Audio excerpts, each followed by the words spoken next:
The garden party interrupted. The village of St. Mary Mead lay swathed in the gentle glow of early summer, its timeless lanes winding through a patchwork of emerald fields and thatched cottages. The air was fragrant with the mingling scents of honeysuckle, freshly cut grass, and the faintest trace of burning wood from a distant chimney. The birds sang their lazy afternoon songs, and the occasional breeze stirred the lace curtains of the manor houses lining the high street. Chapter 1. Westwood Manor, a grand but well-loved estate perched at the edge of the village, was the chosen venue for the much-anticipated annual garden party. This event was the social heart of St. Mary Mead, where whispers of the season's gossip fluttered like butterflies amid the blossoms, and reputations were as carefully tended as Lady Agatha Pembroke's celebrated rose bushes. Today, the sun shone warmly, casting dappled shadows beneath the ancient oaks that bordered the sprawling lawns. The garden was a riot of colors. Beds of lavender and peonies framed white trellises draped in clematis. A carpet of soft grass stretched between clusters of wrought iron tables, each set with fine china and silverware. Delicate bunting fluttered overhead, and the occasional burst of children's laughter mingled with the murmurs of well-dressed villagers. Among the guests, Miss Jane Marple, wearing her usual modest floral dress and a wide-brimmed straw hat pinned with a sprig of thyme, moved quietly through the gathering. At first glance, she appeared a benign, unassuming spinster, a fixture of the village, harmless and gentle. Yet beneath that demure appearance lay an incisive mind, one sharpened over decades by the endless theater of human nature. Miss Marple paused near a cluster of tall hollyhocks, observing a trio of village ladies engaged in their usual low-voiced gossip. Their words were clipped but carried the weight of hidden meanings. Lady Bridget Ashcombe, the widow with a sharp tongue, Mrs. Edith Pollard, forever clutching her crochet bag as if it were a shield, and the younger, more nervous Miss Claire Withers, new to St. Mary Mead and still learning its subtle social codes. "The new vicar," Lady Bridget murmured. "I hear he's not as saintly as he pretends." Spotted whispering with the mayor behind closed doors. What could they be scheming, I wonder? Miss Marple's eyes twinkled slightly behind her spectacles. The vicar, Reverend James Hargreaves, was indeed a man of some charm, and some secrets, no doubt. But human nature had taught her that suspicion often sprung more from jealousy or old grudges than fact. Nearby, the mayor, Mr. Harold Fenwick, was deep in conversation with the village doctor, Dr. Leonard Ellis. Both men looked every inch the pillars of the community, though the doctor's tired eyes betrayed the long hours and worries that came with his profession. Miss Marple noted the way the mayor's smile was a fraction too tight, and how his gaze occasionally flicked toward Lady Pembroke, who was moving among her guests with practiced grace. Lady Agatha Pembroke herself was a tall, imposing figure in a pale blue gown embroidered with silver thread. Her auburn hair was swept neatly back, and though her smile was steady, there was a faint crease between her brows. The weight of responsibility sat heavily on her shoulders. She was not merely hostess today, but guardian of the village's delicate peace. Miss Marple lingered near the refreshment table, a wooden trestle laden with crystal decanters of elderflower cordial and bowls of strawberries. She watched as the local schoolmaster, Mr. Timothy Greaves, nervously adjusted his waistcoat while attempting conversation with a group of middle-aged women. He was a man more comfortable with books than social niceties, but even he was swept into the tide of village chatter. The afternoon moved forward in a gentle rhythm, the ease of familiar faces exchanging pleasantries and occasional laughter.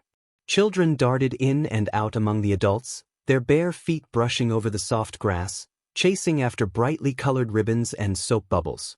The orchestra, a small ensemble of strings and flute, played a medley of popular airs beneath a canvas pavilion. Miss Marple's attention, however, was never far from the subtle cues of human behavior. She noticed the quick glance exchanged between Lady Bridget and Mrs. Pollard when the topic of the new tenant at Thornfield Cottage arose, a man whose arrival had stirred more than a little gossip.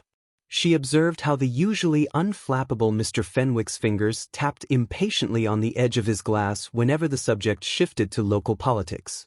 These were small moments, fleeting like shadows at dusk, but to Miss Marple they spoke volumes. Suddenly, a sound cut sharply through the garden's convivial atmosphere. The old brass bell in the manor's gatehouse pealed twice, clear, deliberate, and urgent. The effect was immediate.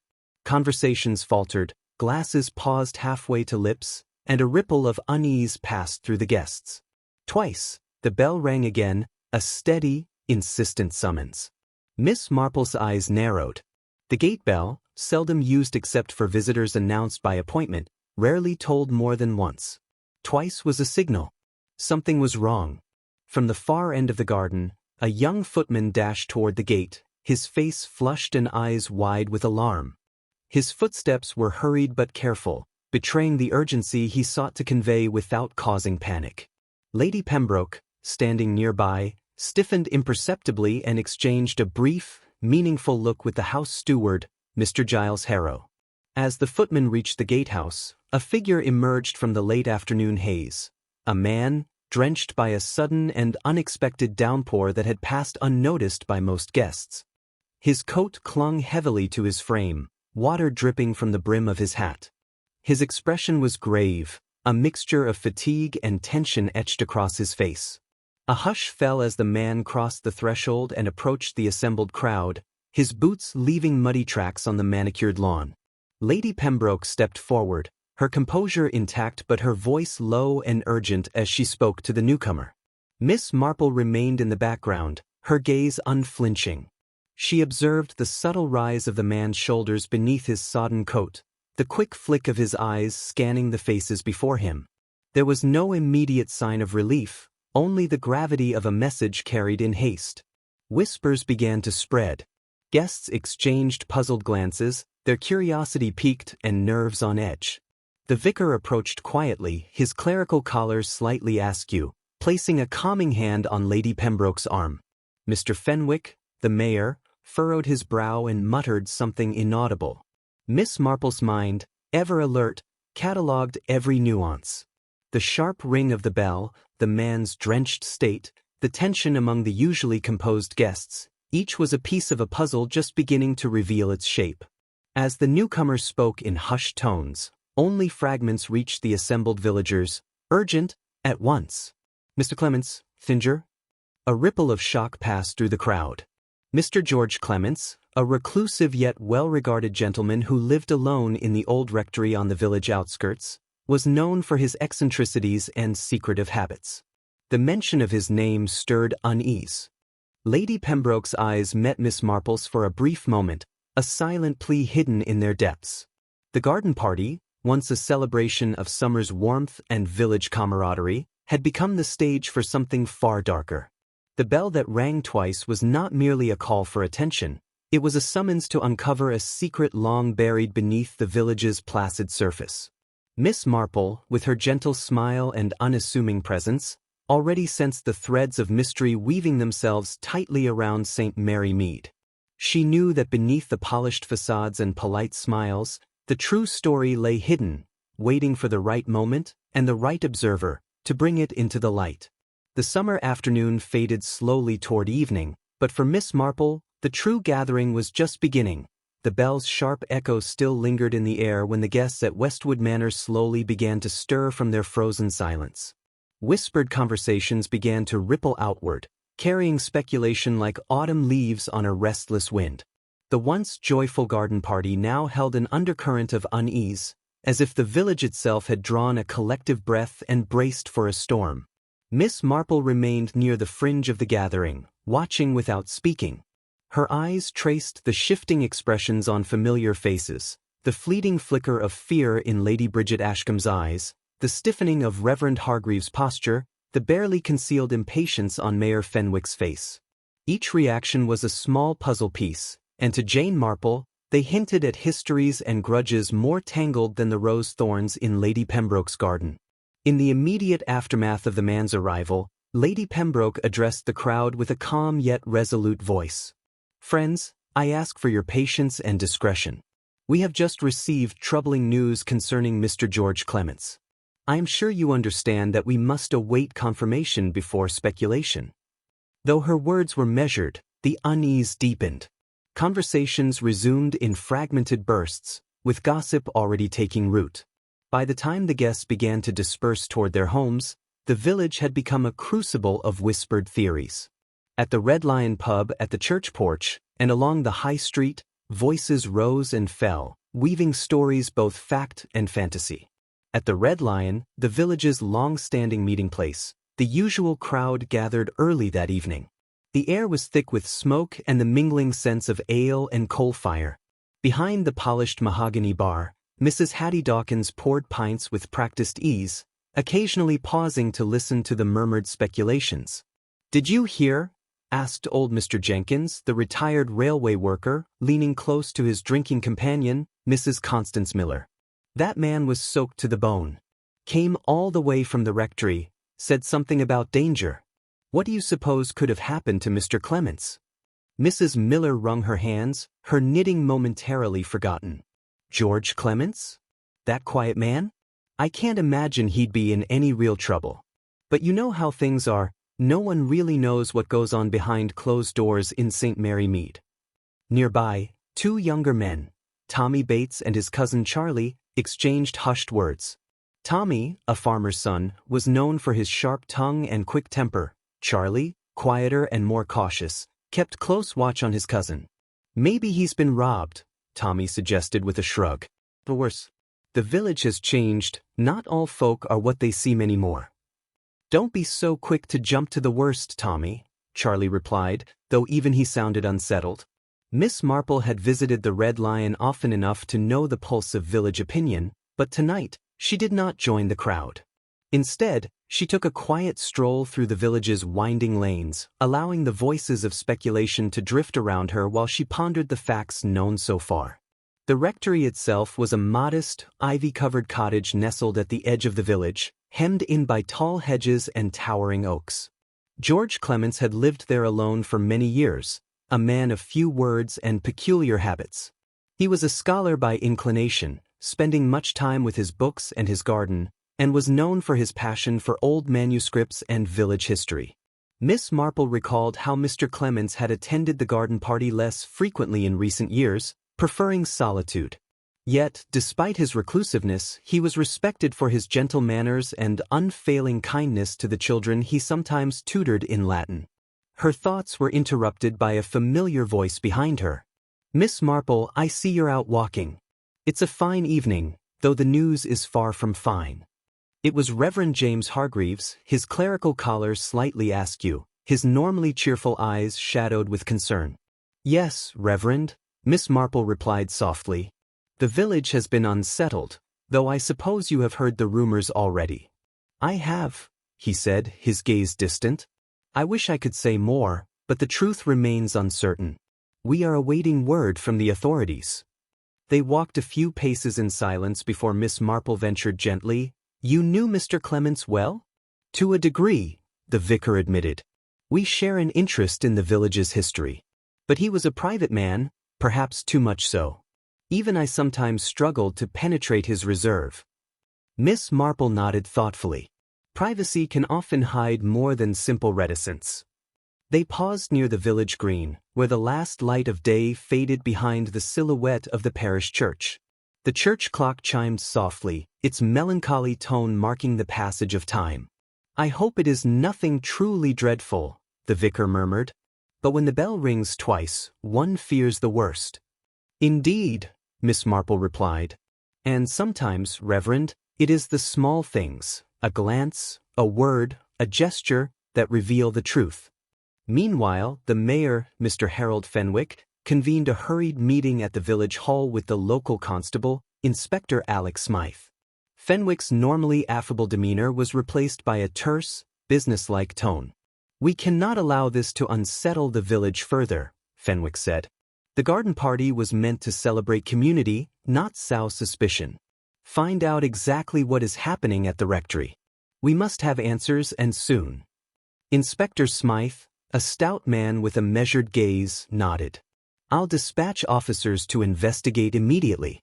But if there is trouble, we must be cautious. No need to alarm the public unnecessarily." "Very well," Fenwick replied, smoothing his tie. "Keep me informed. This village depends on order."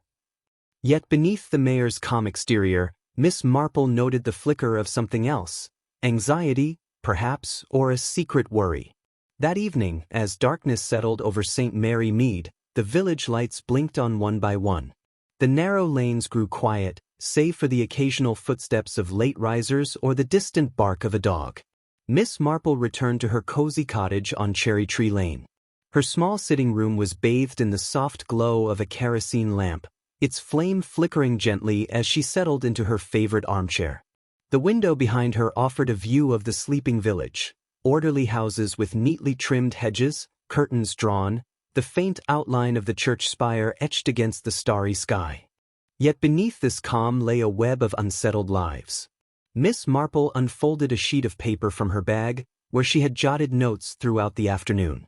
The bell that had rung twice was no accident. The arrival of the drenched stranger was no random event. Mr. George Clements, a man as quiet as the shadows, was somehow at the heart of this.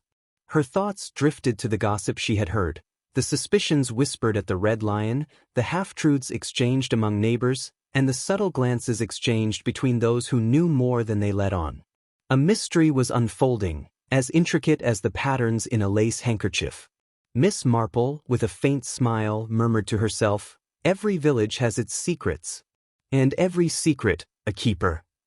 As she prepared a cup of tea, she resolved to listen carefully in the days ahead. For it was in the voices people did not raise, in the silences they left hanging, that the true story would emerge. Outside, the village of St. Mary Mead slept under a blanket of stars, unaware, for now, that the peaceful order of their world was about to be irrevocably disturbed. Chapter 2. Early Investigation. Morning dawned over St. Mary Mead with a delicate mist clinging to the fields, softening the outlines of hedgerows and thatched rooftops. The village stirred slowly, as though reluctant to disturb the uneasy silence that had settled overnight. In the cozy kitchens and parlors, whispers resumed, this time with more urgency, while the sun climbed higher, casting warm light over the tight-knit community now gripped by concern. Miss Marple was already stirring from her usual early rise, the events of the previous day weaving through her thoughts like a complex tapestry. She sat at her small writing desk, a steaming cup of tea beside her, pen poised over a notebook filled with neatly ordered observations. The simple act of writing helped her sort the tangled threads of human behavior and motive that others often overlooked. She had received a brief, polite note from Lady Pembroke, inviting her to Westwood Manor for a private discussion. The note was carefully worded, neither alarming nor dismissive, just the sort of subtle summons that bespoke underlying troubles. As she prepared to walk toward the manor, Jane Marple paused to glance through her window at the village square. Early risers moved briskly past the shops, exchanging cautious greetings. The church bells chimed their solemn morning call, a reminder of the world's steady rhythms amid personal upheaval. Westwood Manor stood imposing yet familiar, its pale stone walls glowing softly in the morning sun. The gardens, still fragrant with dew, were quiet save for the occasional rustle of leaves and the distant chirp of a robin. Inside, the atmosphere was restrained but tense, like a household holding its breath. Lady Agatha Pembroke received Miss Marple in the drawing room, a room filled with heavy drapes, polished mahogany, and portraits of stern ancestors watching silently from their gilded frames. Lady Pembroke's usually composed features were drawn with worry. "Thank you for coming so promptly, Jane," she began, using Miss Marple's first name with gentle familiarity. "I felt you should hear the facts before speculation runs rampant." Miss Marple inclined her head. "Please, Agatha, you need not explain. We all sense something unsettled. But do tell me what you have learned." Lady Pembroke sighed. "Last night, after the garden party, that man who rang the bell twice arrived in a state of distress. He claimed to have found Mr. George Clements in a dangerous condition at the rectory. We called the constable immediately, but by the time officers reached the rectory, it was nearly midnight." "Was Mr. Clements found?" Miss Marple asked, her voice steady though her eyes betrayed a flicker of concern. Lady Pembroke hesitated before nodding. "Yes, but it was not as we hoped. He was discovered unconscious, with a severe head injury. The cause remains unclear, and the local doctor has been summoned." Miss Marple's fingers tightened lightly on her notebook. "And the man who brought the news?" "His name is Robert Fields." a young farmhand from Thornfield Cottage. He said he had gone to check on Mr. Clements after hearing strange noises the previous evening. He found the gate to the rectory unlatched and Mr. Clements lying on the floor. Miss Marple thought for a moment. Did anyone see Mr. Fields arrive at the rectory? Or witness the noises? None that we know of, Lady Pembroke replied. He came alone and returned quickly to the village. His account seems straightforward, but we have yet to fully question him. Just then, the door opened quietly and Reverend James Hargreaves entered, his clerical collar immaculate but his expression grave. "I trust one am not intruding?" he said softly. "Not at all, Reverend," Lady Pembroke answered, motioning him to sit. "We were just discussing the situation." The vicar nodded, folding his hands in his lap. "I visited Mr. Clements this morning. He remains unconscious but stable. The doctor says there are no signs of foul play, though the injury is severe enough to cause concern." Miss Marple regarded the vicar thoughtfully. Strange noises, an unlatched gate, and a severe injury, yet no sign of struggle or forced entry. It does make one wonder. The vicar sighed. Indeed. George was a solitary man, but not without enemies. Some villagers resented his aloofness, and others envied his collection of rare books and manuscripts. There has been talk of theft in the past, though nothing proven. Miss Marple's gaze sharpened. And his relationships? Any recent disagreements or visitors? "None that I am aware of," the vicar said. But George was secretive. He preferred to keep his own counsel, which makes it difficult to say. Lady Pembroke rose to pour more tea, her hands steady despite the tension. "Jane, I fear that beneath the surface of our peaceful village lies much we do not know. The garden party may have been the last moment of innocence before this shadow fell upon us." Miss Marple nodded slowly. "That is often the way. The smallest incident can unravel the quietest threads." After the meeting, Miss Marple took a moment in the garden to breathe the fresh air and gather her thoughts. The roses were beginning to bloom, their fragrance mingling with the crispness of morning. Yet even amid beauty, shadows lingered. Her thoughts turned to Robert Fields, the farmhand who had found Mr. Clements. A young man from Thornfield Cottage, a place that had lately become a focus of whispered speculation among the villagers. Miss Marple recalled overhearing hushed conversations at the garden party, the way Lady Bridget Ashcombe and Mrs. Pollard exchanged looks when Thornfield was mentioned. Was there something more to the new tenant? Was Robert Fields merely a witness, or was his story more complicated? Her mind then drifted to the mayor, whose thinly veiled anxiety suggested stakes beyond mere public order. What secrets did the village's self-appointed guardians guard so fiercely? And what of the reclusive Mr. Clements, with his rare books and private life? Later that morning, Miss Marple made her way quietly toward Thornfield Cottage. The path wound through fields still kissed with dew, the air tinged with the scent of earth and growing things. Thornfield was a modest farmhouse with peeling paint and a weathered door, surrounded by a patchwork garden of vegetables and wildflowers. Miss Marple approached the gate and knocked gently. The door opened a moment later, revealing a young woman with tired eyes and dirt-smudged hands, Mary Fields, Robert's sister. "Good morning, Mary," Miss Marple greeted with a smile. "I hope you don't mind my calling." Mary hesitated, then stepped aside. "Not at all, Miss Marple. Please come in." Inside, the cottage was simple but tidy. The furniture bore signs of care despite modest means. Mary offered tea and sat across from Miss Marple, who wasted no time in gentle questioning. "I heard your brother was involved in the events at the rectory last night. How is he?" Mary's lips tightened. "Robert's shaken, but he insists he only wanted to help. He heard noises late in the evening, sounds like a struggle. When he went to check, he found the gate open and George on the floor." "Did Robert say what the noises were?" Mary shook her head. "No one knows. Robert couldn't tell if it was shouting or something else. He's afraid, but I think he's hiding more. Sometimes he gets quiet like that, like he's seen something he can't explain." Miss Marple's eyes narrowed slightly.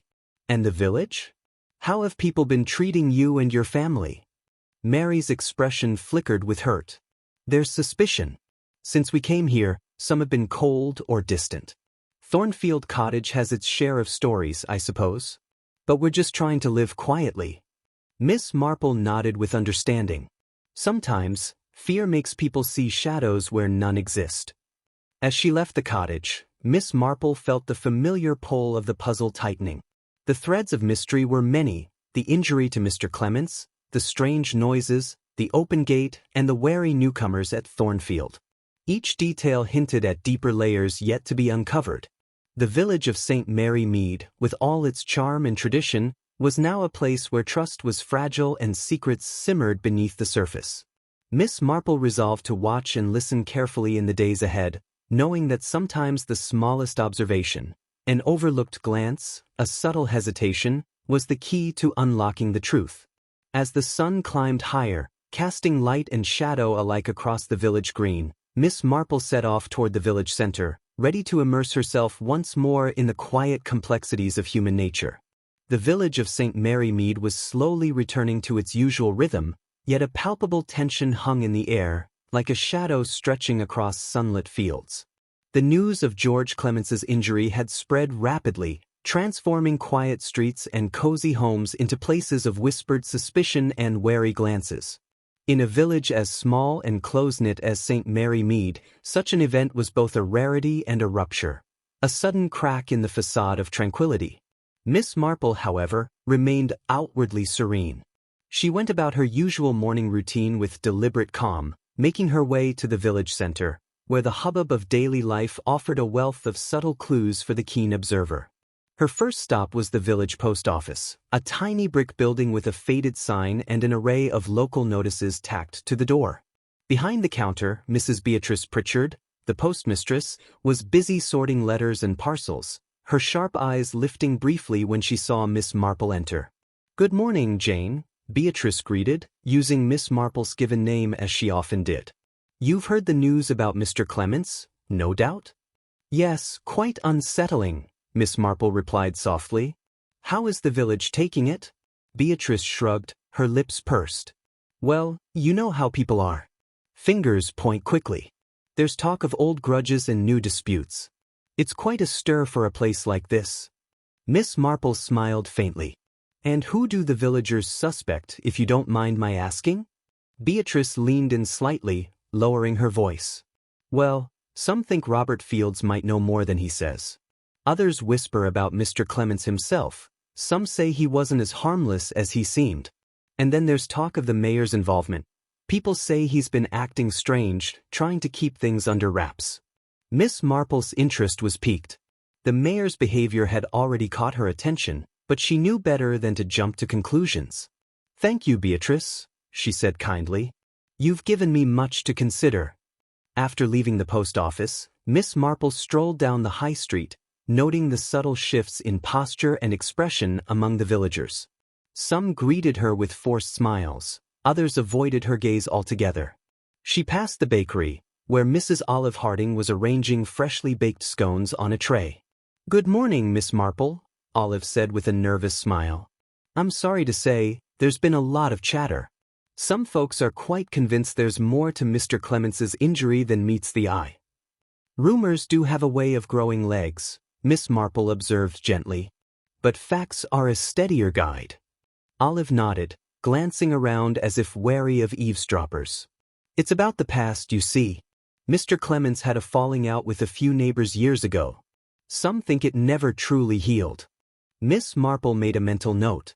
Old resentments could be fertile soil for new troubles. Later that morning, Miss Marple received a visit from Inspector Alex Smythe, who had been quietly conducting inquiries since the previous evening. He was a stocky man with a direct manner, wearing a plain tweed jacket that did little to mask his professional bearing. "Miss Marple," he said, shaking her hand briskly, "I hope I'm not intruding." "Not at all, Inspector. Please come in."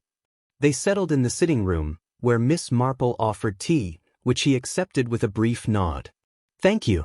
I wanted to update you on the investigation," he began. "We've been questioning those closest to Mr. Clements. Robert Fields has been cooperative, though he remains understandably shaken. His story checks out so far. He was indeed the one to find Mr. Clements. Have you discovered anything that might suggest who could have caused such an injury? Miss Marple asked carefully. Inspector Smythe hesitated. It's difficult. There's no sign of forced entry or theft, which might have explained an assault. The injury appears to be a blunt trauma, but how it happened is unclear. Mr. Clements lived a solitary life, so suspects are limited. However, several villagers had reasons to resent him, some old grudges and some more recent disputes. Miss Marple nodded thoughtfully. And the mayor? Has he been forthcoming? The inspector's lips tightened. Mayor Fenwick is cooperative but reserved. He's concerned about the village's reputation, which makes him cautious.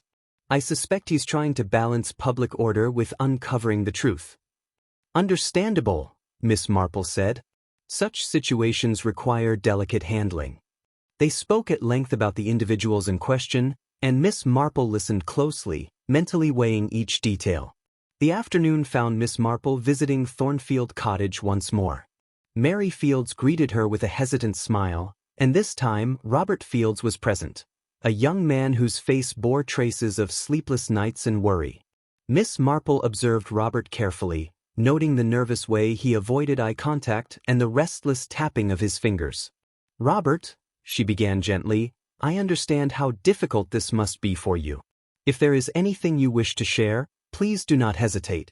Sometimes, the truth can be a burden, but it is a burden shared when spoken.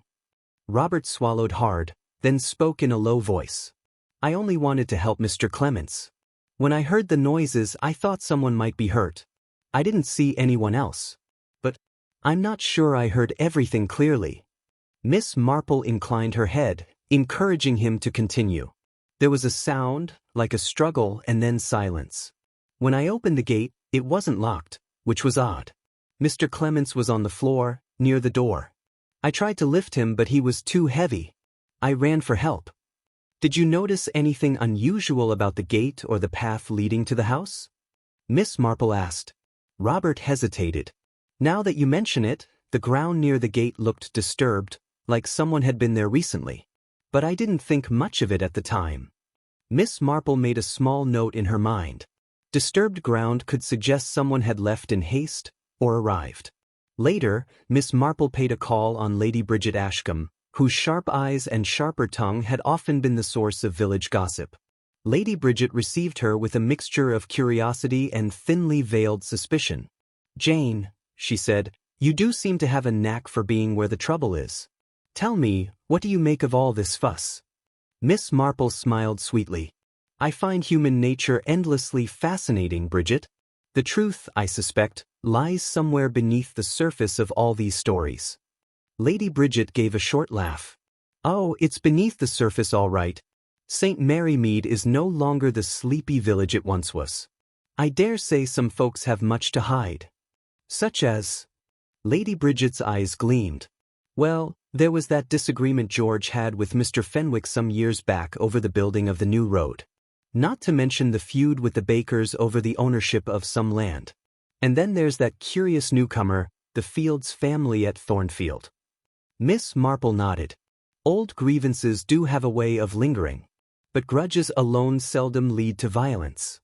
Perhaps not, Lady Bridget replied sharply, but when combined with opportunity and desperation, well, anything is possible. As dusk approached, Miss Marple returned home, the weight of the day's discoveries settling gently upon her.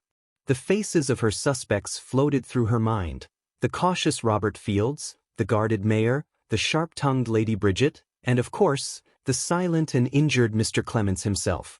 Each carried secrets, motives hidden beneath polite exteriors. And each had something to lose. Miss Marple poured herself a cup of tea, her gaze drifting to the window where twilight began to blur the edges of the village. Somewhere in the shadows lay the truth, waiting, patient as always. She whispered to herself, in St. Mary Mead, even the quietest voices can speak volumes, if only one listens closely enough. And so, the threads of suspicion began to weave a more complex pattern, one that Miss Marple would unravel with her gentle but unyielding touch. Chapter 3. A Hidden Clue.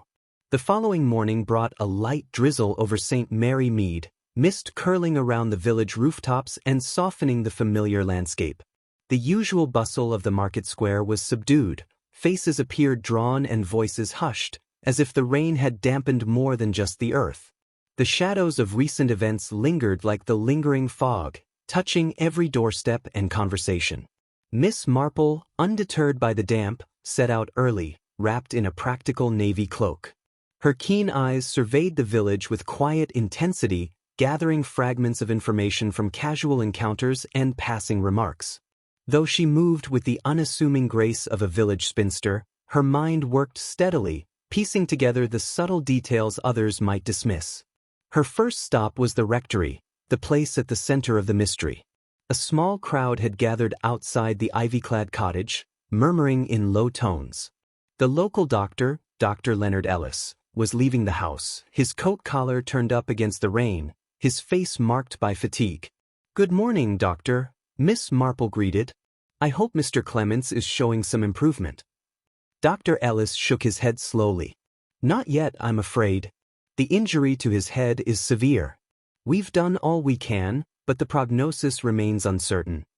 Miss Marple's gaze softened. Such a quiet man, yet surrounded by so much disturbance. The doctor offered a faint smile. "Quiet men often have loud troubles, Miss Marple."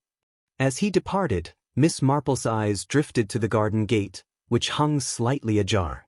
She noted the fresh impressions in the soft earth beneath, the disturbed ground Robert Fields had mentioned. Kneeling briefly, she examined the marks with careful fingers. The soil was moist, the footprints faint but discernible. What struck her was an indentation smaller than a man's boot, perhaps a woman's shoe or a child's. The prints trailed from the gate toward a narrow path leading around the side of the house. A detail unnoticed by others, but not by Jane Marple. Later, Miss Marple called on Mary Fields at Thornfield Cottage. The rain had lessened to a gentle drizzle, and the woman welcomed her in with a wary smile. "Good morning, Mary. I wanted to ask you about your brother's movements on the night of Mr. Clements's injury." Mary's hands tightened around a cup of tea. "Robert said he was in the barn until late, then heard noises coming from the rectory. He went to investigate, that's all." "Did he say if anyone else was with him? Or anyone nearby?" Mary shook her head. "No. He insists he was alone." Miss Marple studied the woman's face, noting the quick flicker of hesitation before her eyes met hers. "Mary, sometimes fear makes us hold back truths we think will bring harm." Mary's voice dropped to a whisper. "There is something I should have told you before, but I was afraid." Miss Marple's expression softened. "You can trust me, Mary. What is it?" Mary took a deep breath. "The night before, I saw someone near the rectory, a woman. I didn't recognize her, but she was walking hurriedly, looking over her shoulder. She had a small bag with her." Miss Marple's mind raced. A mysterious visitor, cloaked in secrecy, slipping through the village in the dead of night. "Did you see where she went?" Mary shook her head. "No. She vanished down the lane toward the old mill." "That is very helpful, Mary. Thank you." Determined to follow this new thread, Miss Marple set off toward the old mill, a stone building at the village's edge, long disused but a favorite haunt for local children and secret meetings. The path was muddy and overgrown, the rain making the journey slow. As she neared the mill, a faint rustling sound caught her attention. From behind a thick hedge emerged a small figure, Clara Withers, the village's timid librarian, clutching a bundle of books to her chest. "Miss Marple," Clara whispered, startled to see her. "I didn't expect to find anyone else out here." "Good morning, Clara. What brings you to the mill on such a dreary day?" Clara hesitated, glancing nervously around. I was returning some books. But I overheard something yesterday at the library. I thought it might be important." Miss Marple gestured gently for her to continue. Two women were arguing. One was Mrs. Edith Pollard, and the other was a visitor, a Mrs. Evelyn Cairns. "I've never seen Mrs. Cairns before." They were talking about Mr. Clements, saying he had something she wanted, and that she would stop at nothing to get it. Miss Marple's eyes brightened. "Do you know what something Mrs. Cairns was after?" Clara shook her head. "No, but Mrs. Pollard sounded frightened. She mentioned the papers and said that if they were lost or found, it could ruin more than one person. Miss Marple thanked Clara and made a mental note to seek out this mysterious Mrs. Cairns. Back in the village center, Miss Marple stopped by the small shop where Mrs. Edith Pollard often lingered, her knitted shawl wrapped tightly around her shoulders. "Good afternoon, Mrs. Pollard," Miss Marple greeted warmly. The older woman's eyes darted nervously. "Miss Marple, I didn't expect to see you today. I hear you had a disagreement recently. Might I ask about it?" Edith swallowed hard. "I didn't mean for anyone to hear. It was a private matter." "Sometimes, Mrs. Pollard, what's private is the very thing that sheds light." Edith's gaze dropped to her hands. "There are papers, old letters and documents, that George Clements kept hidden. They concern the history of St. Mary Mead, but also personal secrets. Secrets some would prefer stayed buried." Miss Marple's mind pieced together the implications. The rare manuscripts and documents George treasured might be more than mere historical curiosities. They were perhaps the key to motives and fears. "Do you know where these papers are now?" Miss Marple asked gently. Edith hesitated. "No. Mr. Clements always kept them locked away. But if someone sought them, it might explain the strange events." As evening fell and the village settled under a canopy of stars, Miss Marple sat by her window, the gentle ticking of her clock the only sound breaking the silence. She reviewed the day's discoveries: the footprints by the rectory gate, the mysterious woman seen by Mary Fields, the overheard quarrel at the library, and the secret papers. Each clue alone was subtle, almost insignificant. Together, they formed a pattern, one that pointed beyond mere accident or random violence. Miss Marple smiled quietly, the familiar thrill of a puzzle to solve stirring within her. "In St. Mary Mead," she mused softly, "the smallest detail can ring as clearly as the bell that rang twice." The morning sun filtered softly through the lace curtains of Westwood Manor as Miss Marple arrived once again, this time summoned for an afternoon gathering that Lady Pembroke had arranged, a discreet meeting of key villagers. The atmosphere was charged with a quiet tension, the polite smiles and measured greetings barely masking the underlying anxiety. Lady Pembroke, poised and serene in a pale green dress embroidered with jasmine, welcomed Miss Marple warmly. Around the room were seated several individuals Miss Marple had come to know in recent days: Mayor Harold Fenwick, Lady Bridget Ashcombe, Reverend James Hargreaves, and Mrs. Edith Pollard. Even Robert Fields had been invited, his presence a testament to the seriousness of the situation. "Thank you all for coming," Lady Pembroke began, her voice steady but tinged with concern. "We find ourselves in circumstances that require candor and cooperation. It is vital for the peace of St. Mary Mead that we uncover the truth about Mr. Clements's injury." Mayor Fenwick cleared his throat, the lines on his forehead deepening. "I must emphasize the importance of discretion. The village's reputation is at stake." Lady Bridget's sharp eyes scanned the room. "And yet, there are whispers that some among us might prefer to keep certain matters hidden altogether." A flicker of unease passed among the group, but no one spoke immediately. Miss Marple, seated quietly in a corner, observed each face with her characteristic subtlety. She noted the way Mayor Fenwick's fingers tapped rhythmically on his knee, how Lady Bridget's gaze lingered a fraction too long on Robert Fields, and the nervous clasping of hands by Mrs. Pollard. "Perhaps," Miss Marple said softly, "this gathering is an opportunity to share what each of us knows or suspects. Only through openness can shadows be dispelled." Reverend Hargreaves nodded. "Indeed. Secrets breed suspicion." Lady Pembroke glanced at Robert Fields. "Robert, would you care to tell us again what you know about that night?" Robert swallowed, then recounted in quiet tones the sequence of events as he had before: the noises, the open gate, finding Mr. Clements on the floor.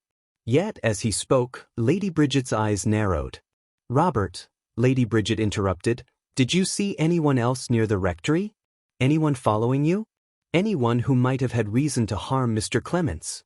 Robert shook his head emphatically. "No one. I was alone." Lady Bridget's lips pressed into a thin line. "Are you certain? Because it would be easy for someone to slip by unnoticed on such a dark, rainy night." Miss Marple noted the undercurrent in Lady Bridget's tone, a blend of skepticism and something less spoken. Mrs. Pollard shifted uneasily.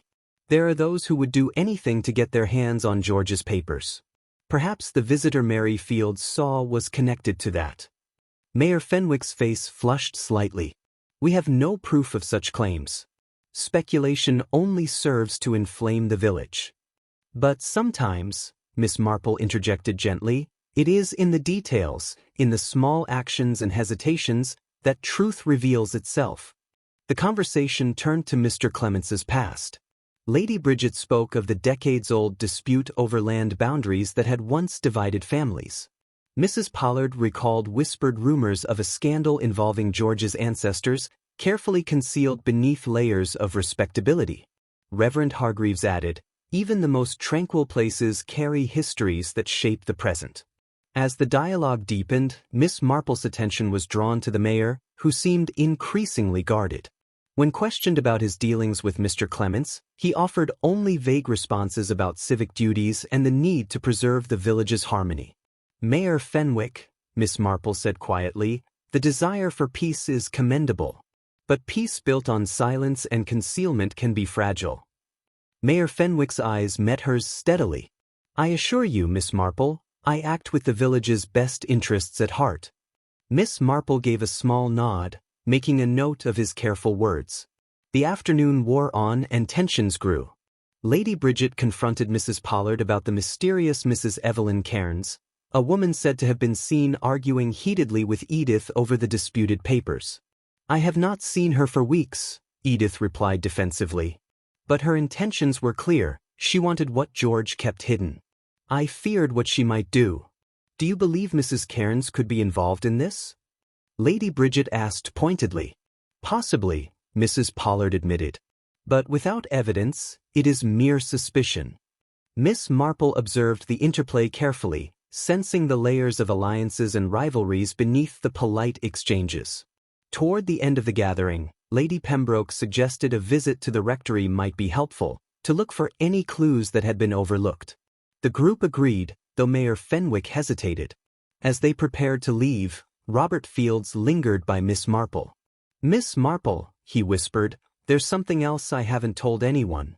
She encouraged him gently, and he continued, the night I found Mr. Clements, I thought I heard a woman's voice, a whisper, almost pleading.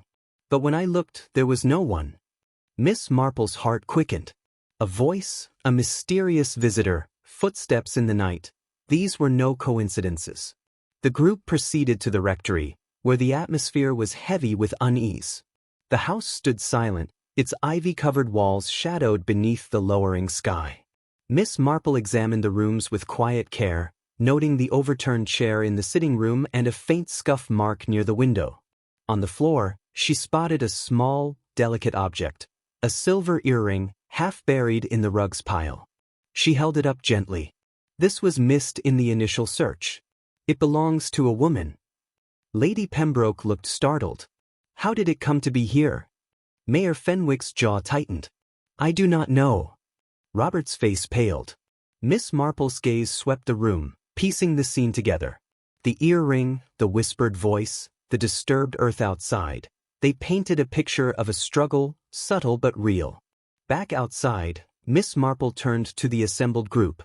Secrets have a way of coming to light whether we wish it or not. The question is who wore this earring, and what were they seeking at the rectory? The air hung thick with unspoken truths. Miss Marple's mind was already weaving the threads, each new detail drawing her closer to the heart of the mystery. As the sky darkened and the first stars appeared, the peaceful village of St. Mary Mead found itself forever changed, caught in the web of secrets that only Miss Marple could unravel. Chapter 4. Another twist. The following morning dawned crisp and clear, but beneath the freshness of the day, a restlessness had taken hold of St. Mary Mead. The events at the rectory, the mysterious injury to George Clements, and now the discovery of the silver earring had stirred a current of unease that ran deeper than anyone had anticipated. Miss Marple awoke early, the soft light filtering through her window. The puzzle that had begun with the toll of the bell was slowly revealing its complexity, and she knew the path ahead would be fraught with unexpected turns. As she dressed and prepared her morning tea, a knock came at the door. It was Inspector Alex Smythe, his face bearing the weariness of sleepless nights. "Good morning, Miss Marple," he said gravely. "I thought you might want to hear about the latest developments." Miss Marple invited him in, offering a seat by the fire. Smythe accepted, clasping his hands together as he spoke. "Last night, the village was shaken again," he began. "A burglary occurred at the village archive, the place where many of Mr. Clemence's documents were stored. The thief made off with several old papers and manuscripts." Miss Marple's eyes widened slightly. "The very papers Mrs. Pollard mentioned?" "Yes. We believe the theft is connected to the injury at the rectory and the visitor, Mrs. Cairns. The situation is escalating." Smythe paused, then continued. "More troubling still, this morning the missing Mrs. Evelyn Cairns was found unconscious near the edge of the village, not far from the mill." "Unconscious?" Miss Marple echoed. "Yes, apparently attacked or frightened into collapse. We found her clutching a torn piece of cloth with a peculiar pattern." Miss Marple examined the cloth Smythe produced, a fragment of richly embroidered fabric, unlike any typical village garb. "Where was she found?" Miss Marple asked. "Near the riverbank, a place not often frequented except by children or those seeking solitude." Miss Marple's thoughts spun swiftly. A new crime, a new victim, and the elusive Mrs. Cairns, all threads woven tightly into the tapestry of the mystery. The village quickly became a whirlpool of rumors and speculation. At the Red Lion pub, voices rose and fell like the tide. "First George Clements," one man muttered, "now this. Whatever's going on, it's more than mere coincidence." Miss Marple listened quietly from a shadowed corner, aware of the growing fear and suspicion that threatened to fracture the community. Determined to piece together the unfolding events, she arranged to visit Mrs. Cairns at the village infirmary. The small room where Mrs. Cairns lay was cool and dim, the faint smell of antiseptic mingling with lavender sachets. The woman's face was pale, bruised faintly, but her eyes flickered with awareness when Miss Marple entered. "Mrs. Cairns," Miss Marple said softly, "I'm glad you are awake." Mrs. Cairns's voice was weak but steady. "Thank you. It's been a terrifying few days. Can you tell me what happened? Who attacked you?" Mrs. Cairns hesitated, then spoke carefully. "I came to St. Mary Mead seeking something belonging to Mr. Clements. A document, a secret. I did not expect the danger. Do you know who might want to stop you?" She shook her head. "No, but I felt watched. Followed." Miss Marple's gaze lingered on the torn fabric she now recognized as part of the cloth Mrs. Cairns had been clutching. "Did you recognize the attacker?" Mrs. Cairns closed her eyes briefly. "Only a shadow. But I heard voices, someone demanding the papers, threatening consequences if I did not deliver." Back in the village, Miss Marple convened a private meeting with Lady Pembroke, Reverend Hargreaves, and Inspector Smythe.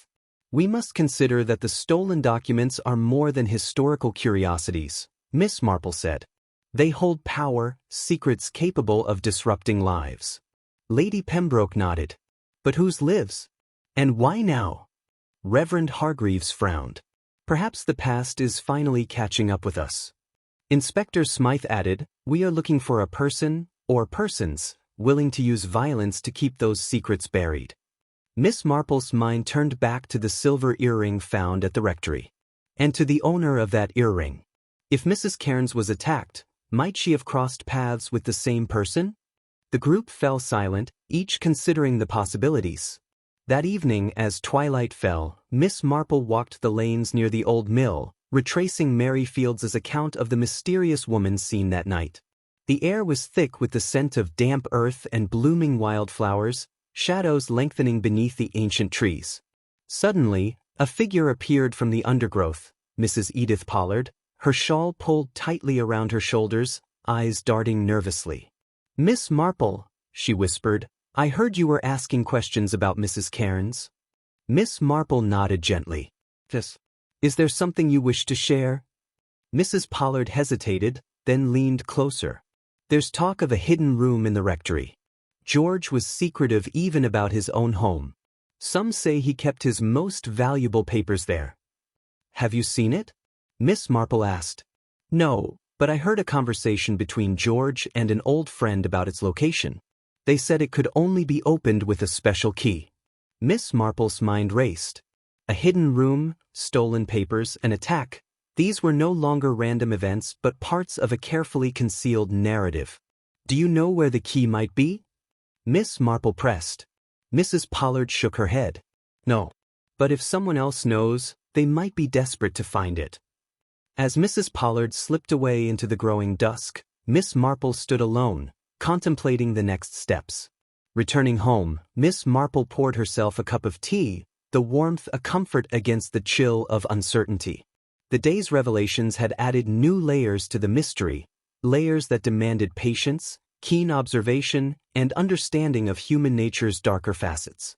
Her thoughts lingered on Mrs. Cairns's words, the torn fabric, the shadowy attacker, and the elusive key to a hidden room.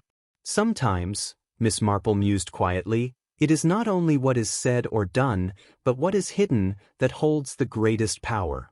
Outside, the village of St. Mary Mead settled into a restless night, the bell that had rung twice echoing still in its heart.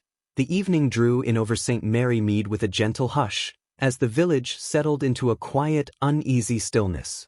The recent chain of events, the injury to George Clements, the burglary at the archive, the attack on Mrs. Cairns, and whispers of hidden secrets, had unsettled even the most stoic of villagers.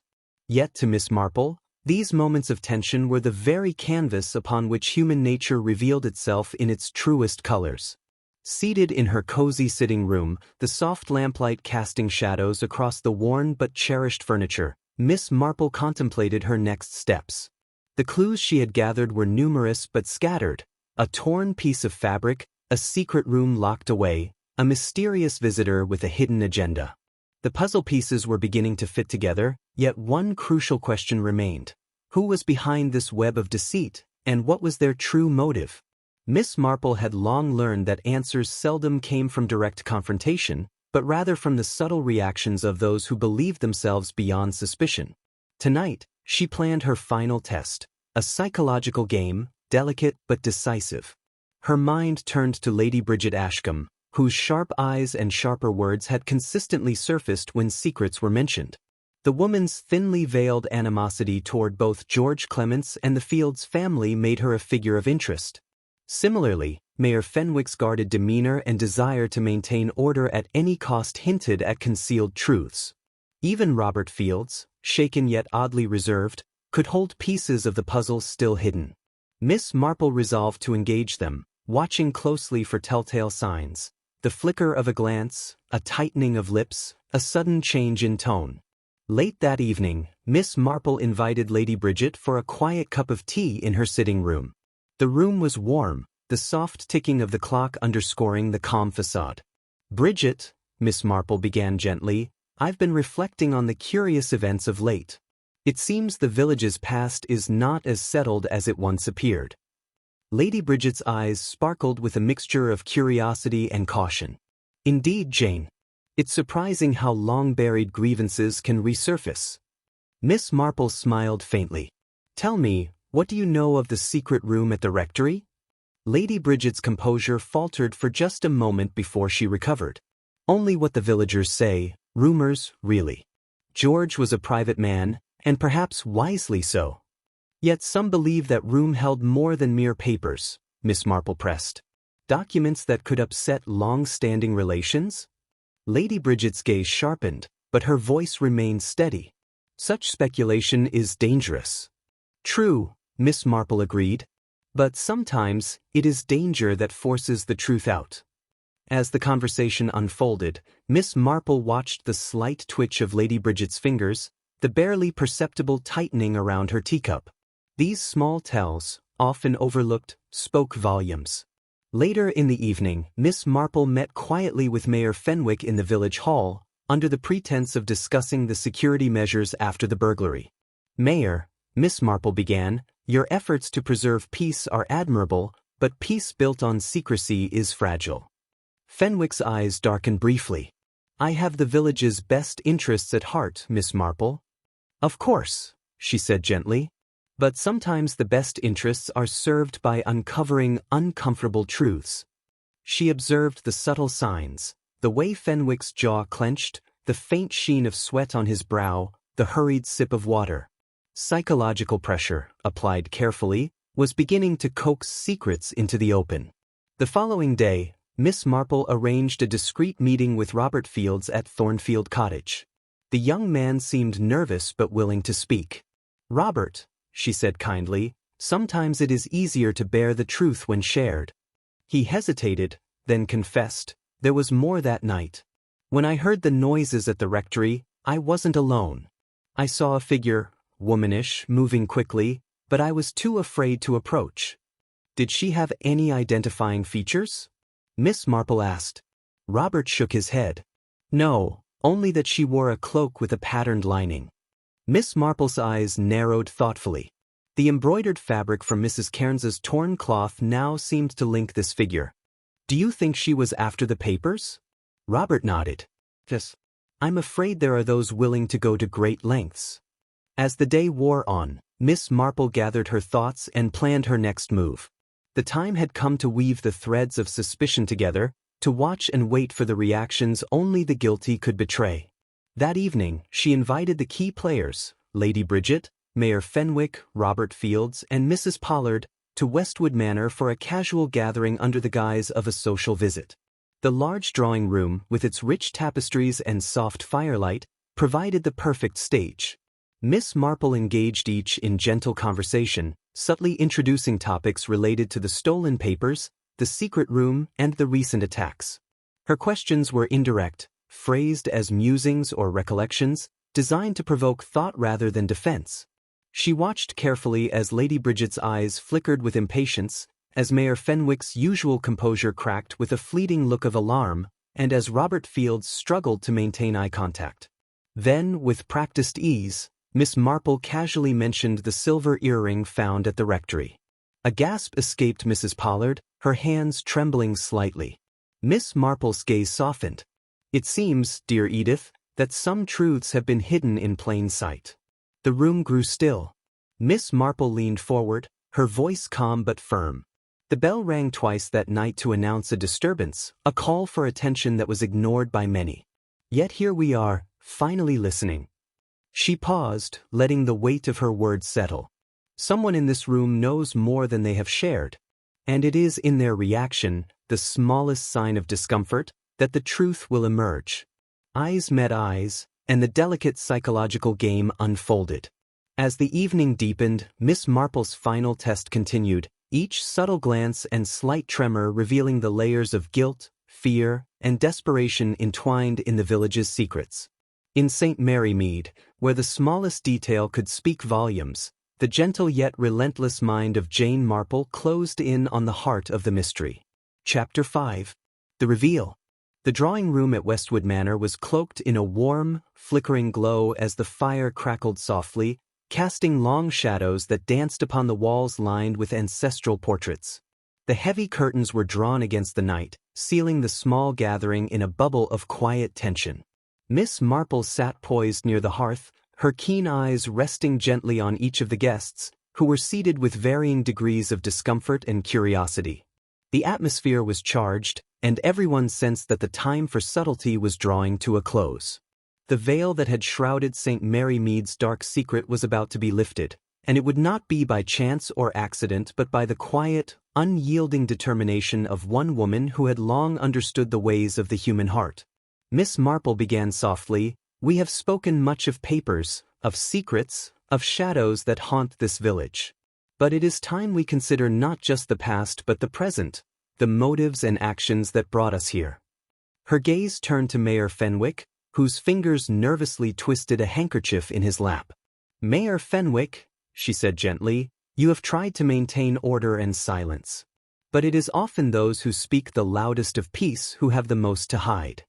Fenwick's eyes narrowed, but he said nothing. "And Lady Bridget," Miss Marple continued, "your sharp words and pointed questions have sought to uncover truth, yet also to protect certain interests. Your disdain for the Fields family is well known, but what is it you truly seek to guard?" Lady Bridget's lips pressed into a thin line. I only want what is best for this village. Of course, Miss Marple replied, but best for whom? She turned toward Robert Fields, the young man who had borne so much in recent days. Robert, you witnessed much that night and have carried the burden of silence. Your fear and restraint speak of truths you have yet to voice. Robert swallowed, eyes cast downward. Miss Marple then took a breath and reached slowly into her handbag. From within, she produced a small, worn leather-bound book, the one Mr. Clements had treasured, containing his collection of letters and documents.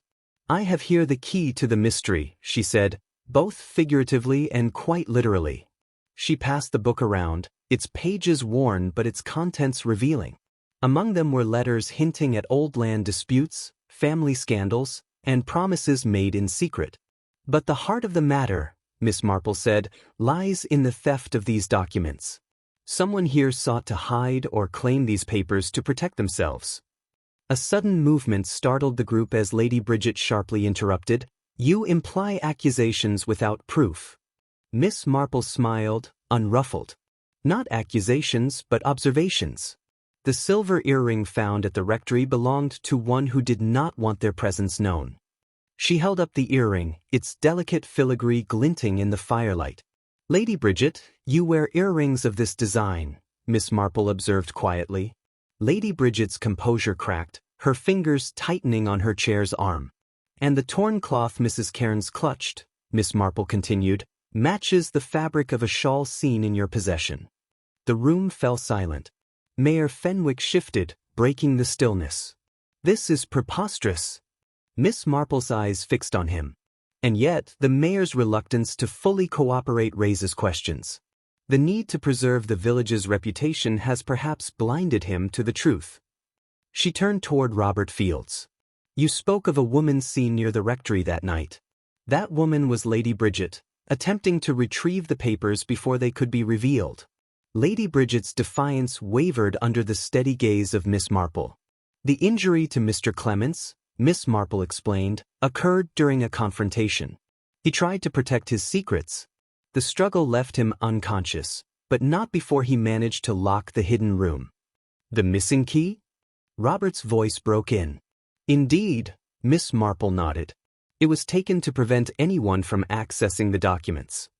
She paused, letting the weight of her words settle. Mrs. Cairns, too, was entangled in this web, seeking what was lost or hidden.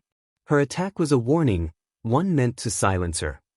Mayor Fenwick's shoulders sagged. It was meant to protect the village, he admitted, voice low. Miss Marple's gaze softened. Protection built on lies is fragile, Mayor. Truth, though painful, offers a path to healing. Lady Bridget looked down, the fight leaving her eyes. Miss Marple concluded, this village's peace will return only when secrets are laid bare and accountability accepted. The guests remained silent, the revelation settling over them like the first light of dawn. As the fire burned low, Miss Marple allowed herself a small, satisfied smile. The bell had rung twice, not only as a call to action but as the herald of truth. St. Mary Mead, for all its secrets, had finally heard it. The days that followed the revelation at Westwood Manor were a quiet reckoning for the village of St. Mary Mead. The once untroubled lanes and sunlit gardens were tinged with a sober awareness, as the community absorbed the consequences of truths long concealed and secrets now bared. Miss Marple moved through the village with her usual gentle grace, offering quiet words and listening more than speaking. The villagers greeted her with a mixture of gratitude, relief, and, in some cases, lingering suspicion. Life was returning to a semblance of normality, but beneath the surface, the air was heavy with reflection. Lady Bridget Ashcombe had withdrawn somewhat from public life, retreating to her family's estate. Yet, she had left behind a carefully penned letter to the parish council, expressing regret and a wish to make amends. It was a gesture that, while insufficient to erase the past, spoke to a desire for redemption. Mayor Harold Fenwick, meanwhile, faced a difficult period of scrutiny. His efforts to preserve the village's reputation by suppressing uncomfortable facts were publicly criticized, yet some recognized his intentions had been born of genuine concern for the community's well-being.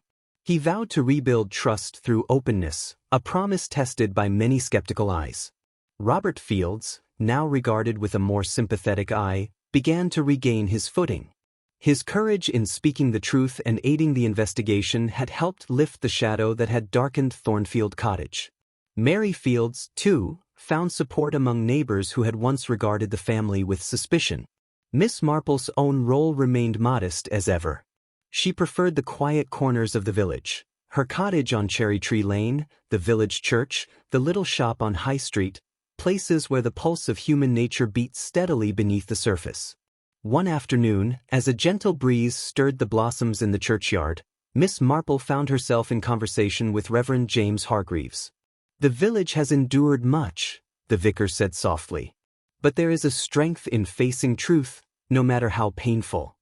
Miss Marple nodded. "Indeed, Reverend. It is often the hidden currents beneath calm waters that cause the greatest turbulence. Yet once the stones are settled, the water becomes clear again." The vicar smiled. "And your gentle insight was the stone that unsettled the waters." Miss Marple smiled in return, the faintest glimmer of satisfaction in her eyes. "Human nature is endlessly fascinating, Reverend. We see what we expect to see, but it is the things we overlook, the smallest gestures, the quietest words, that reveal the true story." Her thoughts drifted to the bell at Westwood Manor, the bell that had rung twice, a call to attention and a symbol of awakening. As evening approached, Miss Marple settled in her sitting room with a cup of tea, the soft ticking of the clock a comforting reminder of steady time's passage.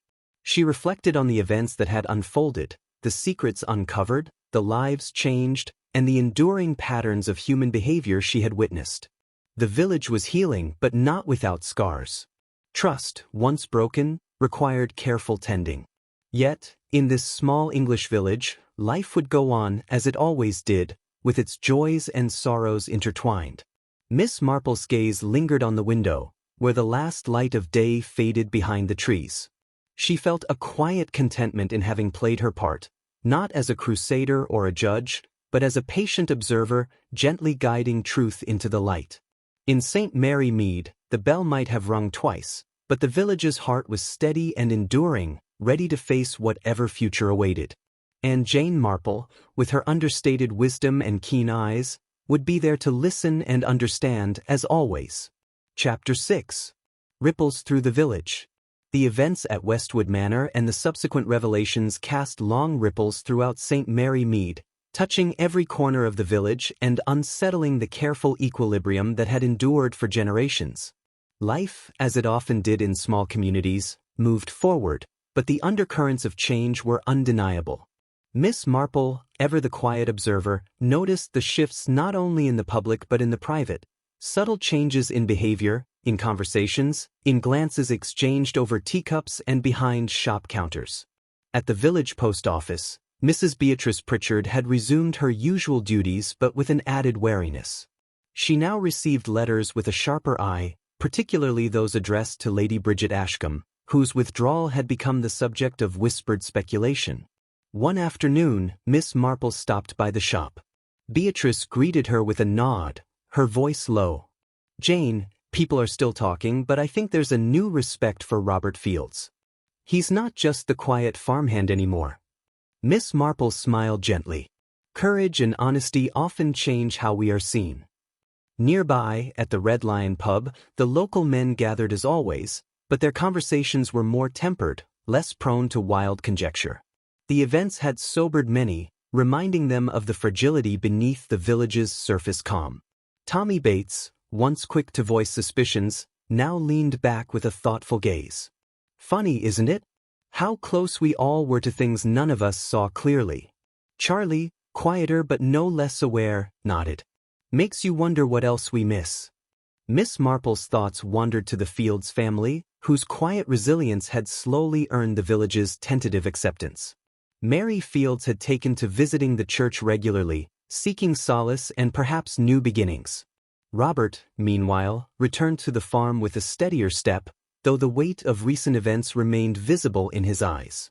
Lady Bridget's absence from public life was a quiet statement, but the occasional letters she sent to Lady Pembroke spoke of reflection and regret.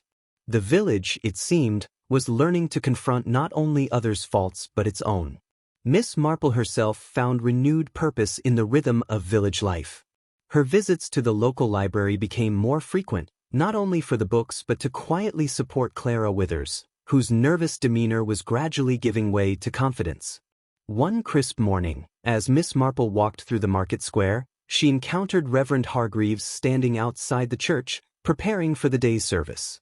"Good morning, Reverend," she greeted. He smiled warmly. "Good morning, Jane. The village is healing, slowly but surely." Miss Marple nodded. "It always amazes me how people can find strength in the aftermath of upheaval."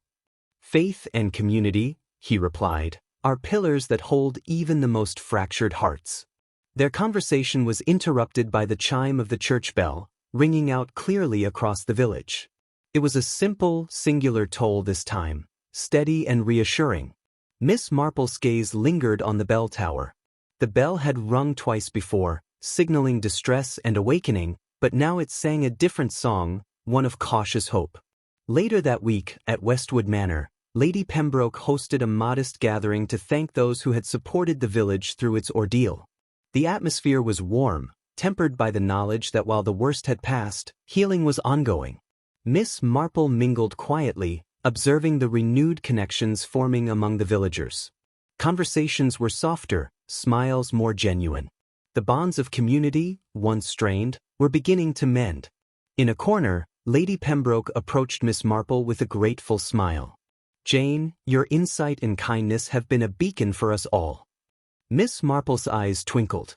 "Sometimes, it's simply a matter of listening." As the evening drew to a close, Miss Marple stepped into the cool night air.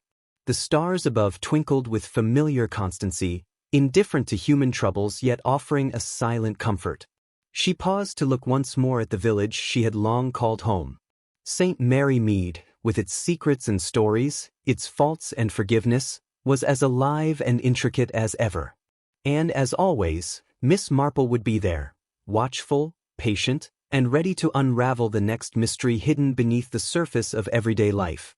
Autumn had begun to weave its quiet magic over St. Mary Mead, draping the village in soft shades of amber and gold. The gentle rustling of fallen leaves accompanied the early morning walks of villagers, who were slowly settling into a renewed sense of calm after the upheavals of summer. Yet beneath the surface of that calm, subtle undercurrents of unease still lingered, reminders that the past, though often buried, never truly vanished. Miss Marple found herself reflecting on these truths as she ambled along Cherry Tree Lane toward the small bookshop that had recently become a focal point of her interest. Inside, Clara Withers was arranging new volumes on the shelves, her movements more assured than before. The timid librarian had blossomed in the wake of the village's turbulence, buoyed in part by Miss Marple's gentle encouragement and thoughtful companionship. "Good morning, Clara," Jane greeted with a warm smile. "Good morning, Miss Marple. I've just received some fascinating letters donated by a local family," Clara replied, her eyes bright. "They're from the late 19th century, but they mention the Clements family and an old scandal involving land disputes and broken promises." Miss Marple's curiosity piqued. "May I see them?" Clara nodded and carefully handed over the yellowed envelopes tied with a faded ribbon. As Miss Marple read through the elegant handwriting, she glimpsed stories of bitterness and betrayal, rivalries that had festered through generations. The correspondence revealed not only personal grievances but hints at documents so sensitive they had been hidden away, much like the papers Mr. Clements had guarded. "The roots of today's troubles may indeed reach deep," Miss Marple mused. "It is often the past that shapes the present in ways we least expect." That afternoon, Miss Marple visited the village churchyard, a place where history was etched into weathered stones and quiet prayers. She paused beside a tombstone bearing the name of an ancestor of George Clements. The inscription spoke of honor and duty, but beneath it lay whispered secrets, family disputes that had never fully healed. Reverend Hargreaves approached, his steps soft on the gravel path. "Jane," he said kindly, "I thought I might find you here. The past is often where we seek answers." Miss Marple nodded. "Yes, Reverend. The tangled histories remind us that no one exists in isolation." They stood together in companionable silence, the weight of unspoken stories between them. In the days that followed, Miss Marple pursued the threads uncovered in the old letters, cross-referencing them with village records and oral histories. She spoke with elderly residents whose memories stretched back decades, gathering details and anecdotes that painted a fuller picture of the rivalries and alliances that had shaped St. Mary Mead. One afternoon, she called upon Mrs. Edith Pollard, who had grown more reserved since the revelations but remained a vital link to the village's past. "Edith," Miss Marple began gently, "do you recall anything about a long-lost key or a hidden compartment in the Clements home?" Mrs. Pollard hesitated before nodding. There was talk many years ago about a secret place where Mr. Clements's great-grandfather kept important documents. It was said the key had been lost during a family dispute. Miss Marple's mind connected the dots. The missing key that had locked away vital papers was not just a physical barrier, but a symbol of fractured trust. "Do you think anyone might still be searching for it?" Jane asked. Edith's eyes flickered with uncertainty. "I fear so. Some secrets are too valuable to be left buried." Meanwhile, the village council was grappling with how to move forward. Mayor Fenwick had made efforts to foster transparency, but the scars of concealment required time to heal. Meetings were held in the village hall, where residents voiced hopes and concerns alike. Miss Marple attended one such gathering, listening to the cautious optimism mixed with lingering doubts. "Truth," she thought, "is the foundation of trust, but rebuilding that foundation takes patience and understanding." One crisp evening, as the sun dipped below the horizon, Miss Marple received an unexpected visitor, Robert Fields. His face was drawn, his usual quiet demeanor tinged with urgency. "Miss Marple," he said, "I've been thinking about the key. There's a story my father told me, about a place in the old Clements orchard where something was buried. Maybe it's connected." Jane's eyes sparkled. "Then we must visit at once." They set out together, the fading light casting long shadows over the trees. Beneath the gnarled branches, they found a small patch of disturbed earth, barely visible amid the fallen leaves. With careful hands, Robert unearthed a rusted tin box. Inside lay the long-lost key, alongside a bundle of faded papers, letters and deeds that might finally bring clarity. Miss Marple examined the documents by lantern light, the significance settling quietly but firmly. "The past," she said softly, "still has lessons to teach." As the village of St. Mary Mead prepared to face these lessons, Miss Marple felt a deep sense of satisfaction tempered by humility. The mystery that had begun with a bell ringing twice had unfolded in layers of human frailty and resilience.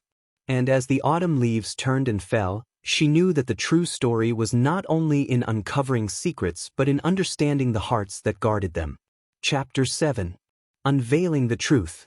The discovery of the rusted tin box in the orchard stirred the village of St. Mary Mead anew, as whispers of old secrets brought both anticipation and apprehension. The faded letters and documents unearthed alongside the long-lost key promised to shed light on mysteries that had long shadowed the Clements family, and by extension, the entire village. Miss Marple and Robert Fields spent a quiet afternoon in her sitting room, carefully examining the fragile papers under the soft glow of a lamp. The letters, penned in delicate script, detailed disputes over land ownership, accusations of betrayal, and pleas for reconciliation, ancient grievances that had simmered beneath the village's peaceful veneer for generations. As she traced the faded ink with a steady finger, Miss Marple mused, "It is remarkable how the past can linger, shaping present lives in ways invisible yet profound." Robert nodded thoughtfully. No wonder Mr. Clements was so protective of his papers. They held the truth of his family's legacy. Their study was interrupted by a knock at the door. It was Mary Fields, carrying a basket of freshly picked apples, her eyes bright with cautious hope. "I heard about the key," she said softly. "It feels like the village is beginning to heal." Miss Marple smiled. "Healing comes with understanding, Mary. And understanding begins with truth." The following days saw a flurry of activity as the village council convened to discuss the next steps. With the key in hand, arrangements were made to unlock the hidden room in the rectory, a place that had become a symbol of both mystery and revelation. Miss Marple was present when the heavy oak door creaked open, revealing a small chamber lined with shelves. Among the dust-covered volumes and papers lay more documents, some personal diaries, and letters that painted a fuller picture of the village's tangled history. One letter in particular caught Miss Marple's attention. It was from a distant relative of the Clements family, expressing remorse for past wrongs and a desire to make amends. The letter spoke of a forgotten deed that had once divided the families of St. Mary Mead. Lady Pembroke, who had joined the gathering, remarked quietly, "It seems the wounds run deep, but perhaps this is an opportunity to mend." Miss Marple agreed. Truth can be painful, but it is also a path to reconciliation. Meanwhile, the villagers grappled with the ramifications. Conversations shifted from suspicion to reflection. Long-held grudges were revisited, apologies extended, and friendships cautiously renewed. Miss Marple observed the subtle changes with satisfaction. The village, once fractured by secrets, was beginning to knit itself together again. In the market square, Mrs. Beatrice Pritchard smiled as she served customers. At the Red Lion, Tommy Bates and Charlie spoke with a new respect for Robert Fields. And in the churchyard, Reverend Hargreaves offered words of comfort and hope during his sermons. Yet, amid the progress, Miss Marple knew the work was ongoing. The patterns of human nature, pride, fear, love, and forgiveness, were complex and enduring. One afternoon, Miss Marple received a visit from Lady Bridget Ashcombe, who had returned quietly to the village. Her expression was softer, tempered by time and reflection. "Jane," she began, "I owe you a debt of gratitude. Without your gentle persistence, many truths would have remained buried." Miss Marple shook her head modestly. It was the village's willingness to face its past that made all the difference. They spoke at length about the lessons learned and the future of St. Mary Mead. As Lady Bridget prepared to leave, she paused at the door.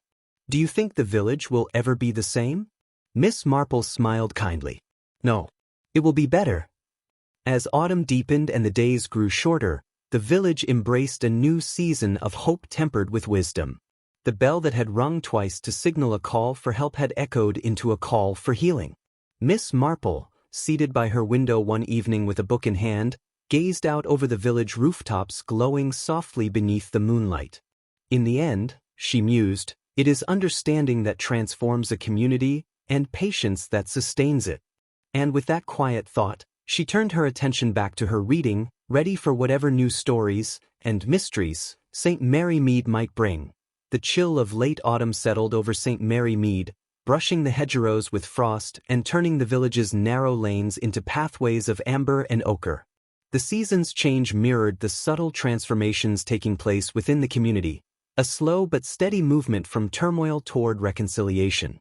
Yet beneath the calm, the echoes of the past still whispered softly, reminding the villagers that healing was a journey, not a destination. Miss Marple moved through the village with her customary quiet purpose, her keen eyes attentive to the shifting moods of neighbors and friends alike.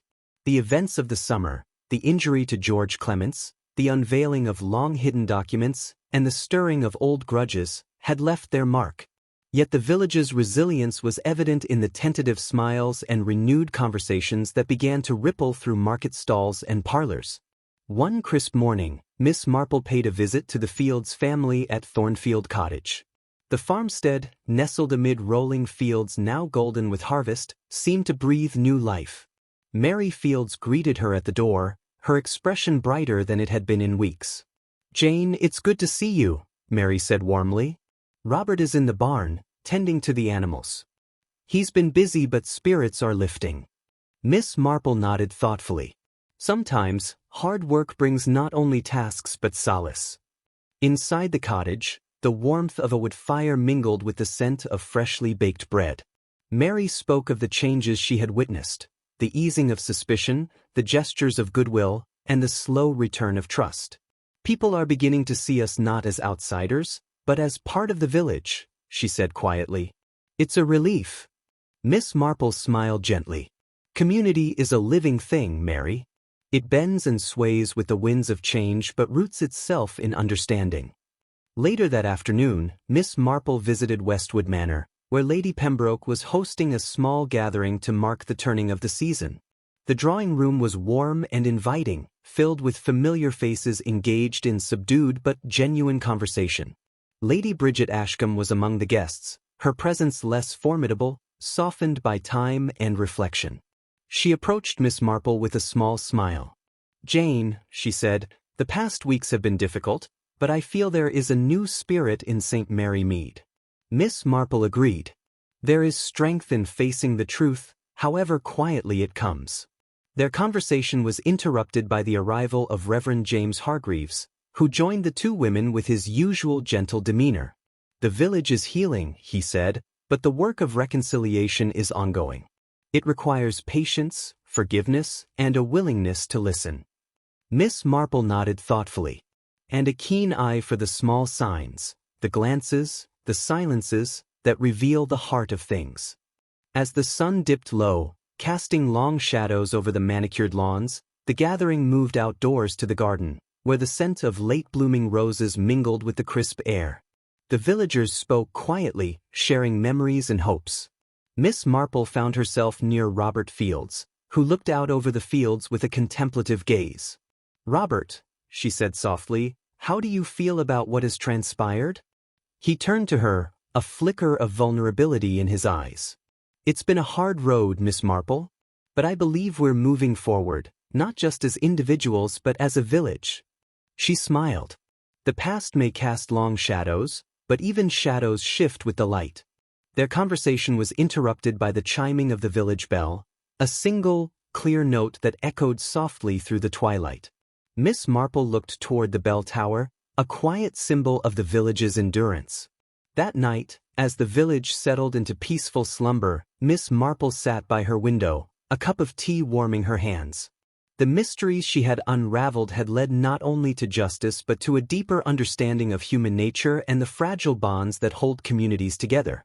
She reflected on the journey, from the sharp toll of the bell that rang twice, signaling crisis, to the steady chime that now called the village to hope. The path had been neither simple nor swift, but in the quiet reckoning, St. Mary Mead had found its way. With a gentle sigh, Miss Marple closed her eyes briefly, grateful for the subtle truths that had surfaced and for the enduring spirit of the village she loved. Chapter 8. Reflections in the Quiet. The first frost of winter had settled softly over St. Mary Mead, dusting the village with a delicate lace of ice crystals that shimmered beneath the pale morning sun. The stillness of the season mirrored the sense of closure that now gently embraced the community, a quiet calm born from the truth unveiled and the wounds begun to heal. Miss Marple sat comfortably in her sitting room, the fire casting a warm glow upon the familiar volumes lining her shelves. A well-worn armchair held her as she sipped her tea, the gentle tick of the grandfather clock marking the steady rhythm of days moving forward. The mystery that had gripped the village, the injury of George Clements, the stolen papers, the shadowy figures lurking in the past, was behind them now. But as ever, Jane Marple's thoughts lingered beyond the facts and clues, dwelling on the nature of the people who had woven this tapestry of secrets, fear, and ultimately, redemption. Her mind drifted back to the garden party when the bell rang twice, a signal that shattered the village's surface peace and beckoned her into a delicate dance of observation and insight. That simple, urgent toll had been the starting point of a journey into human frailty and strength. She thought of Lady Bridget Ashcombe, who had borne the weight of old grievances with grace and now sought forgiveness in the quiet. The mayor, Harold Fenwick, whose intentions, though flawed, had been rooted in a desire to protect. The Fields family, who had endured suspicion yet emerged with newfound acceptance. And of course, George Clements himself, a man whose silence had guarded truths that could no longer remain hidden. Miss Marple reflected on how the village had changed, not by upheaval, but through the slow, steady work of reckoning. Trust, once fractured, was mended by understanding and patience. A soft knock at the door interrupted her reverie. It was Reverend James Hargreaves, carrying a small bundle of freshly picked holly. "Good afternoon, Jane," he said warmly, entering with a quiet smile. "I thought you might like some greenery for the season." "Thank you, Reverend," she replied, rising to greet him. "Your timing is perfect." They arranged the holly together in a vase by the window, the vivid red berries a cheerful contrast to the frosted world outside. "It seems the village is settling into this new chapter," Reverend Hargreaves said thoughtfully. "But do you think we have truly left the past behind?" Miss Marple smiled softly. "The past is never truly behind us. It shapes who we are and who we choose to become. What matters is how we carry it." Their conversation drifted to the rhythms of village life, children preparing for winter festivities, neighbors sharing warm meals, the simple joys of community. As evening fell, Reverend Hargreaves took his leave, and Miss Marple settled once more by the fire. The gentle crackle of flames filled the room as she opened a new book, the quiet comfort of routine a balm to the mind. Yet, even in moments of peace, her eyes and thoughts remained alert, aware that human nature held endless stories, stories of kindness and cruelty, of courage and fear, of secrets and truths. She pondered the bell again, the sound that had twice rung to call attention, not only to danger but to the possibility of change. "In every village," she mused, "there are stories waiting beneath the surface, waiting for the patient observer to listen." And Miss Marple, with her subtle wisdom and unwavering kindness, would always be there to hear them. As the firelight flickered and the night deepened, the village of St. Mary Mead lay quiet and whole, ready to face whatever tomorrow might bring.